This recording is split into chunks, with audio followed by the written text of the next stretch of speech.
একটা সন্তান 9 মাসে 10 মাস 10 দিনে পেটের ভিতরে 4,500 বার লাথি মারে মায়ের কলিজায়। 4,500 বার। ওই সেভরনের একজন ডক্টরের সাথে আমি কথা বলেছিলাম, উনি আমাকে গবেষণালব্ধ কথাটি বলেছেন।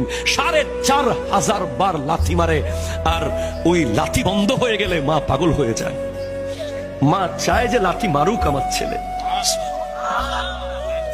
লাথি যদি বন্ধ হয়ে যায় পেটের ভিতরে, মা পাগল হয়ে যায়, আমার ছেলে নড়ছে না কেন। ইভেন এমন সময় আপনি লাঠিটা মারেন, ওনার খাবারের লোকমাটা ওনার গলা দিয়ে যাবে মাত্র এখানে আটকে গেছে। এমন সময় আপনি লাঠিটা মেরে দিয়েছেন পেটের ভিতরে, না ফাইর করতে পেরেছে না ভেতরে ঢুকাতে পেরেছে, শুধু 2 চোখ বেয়ে পানি বের হয়েছে। মাইট 2 চোখ বেয়ে পানি বের হয়েছে খাবারের টেবিলে।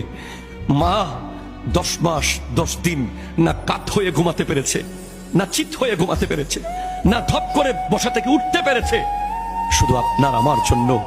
আর যেদিন দুনিয়াতে আমরা আসি সেদিন তো মা 200-250% বেশি।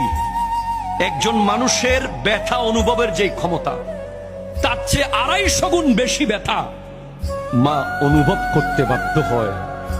এই সব কষ্ট ভুলে যায় চেহারা দেখার সাথে সাথে।